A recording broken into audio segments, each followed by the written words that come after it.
inshuti bagenzi mu kurikirana amakuru cyangwa rw'intara ya Gitega turabaramukije kuri wa gatandatu urubuga rw'intara ya Gitega wakubitiye muri komine ya Bukirasazi kwirabira abikorwa byo kubaka stade irimwo kibuga c'inkino z'amaboko bigeze.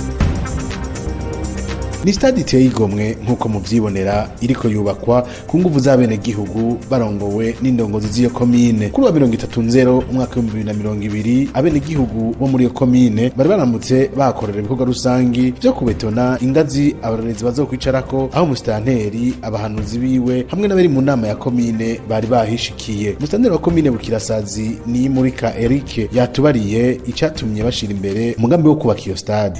Kuri musi wa gatandatu twateguye ibikorwa rusangi byo kubetuna stade yacu nziza ya komine Bukirasazi mu ntumbero yo kuronka ahantu hameze neza turadukorera ibikorwa byaba ibikorwa by'amanama canke inkino zitandukanye za basketball. Twararavye cyane dusanga aha nk'akarere twegeranye haba mu yandi makomine atandukanye dusanga ivyo bibuga ntibigwiriye, niyo mpamvu twaciye twiyumvira kubaka iyi stade ya basket kugira natwe tuzoronke ahantu dushobora kuza turakirira inkino. Abene gihugu iyo tubatumiye kuza kuyikora baraza, uburyo wikora kuri iyi stade ni ingufu z'abene gihugu, nico gituma niyo tubatumye ko batazugabira baza bakifatana n'indongozi kugira twubake iyi stade.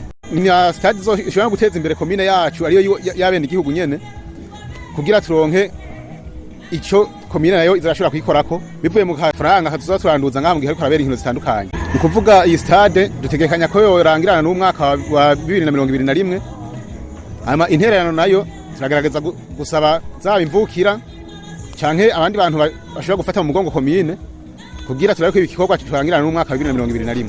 Turashimiye ko mwadukurikiranye, murakoze. Ntimwegere gusangiza iyi nkuru bagenzi banyu.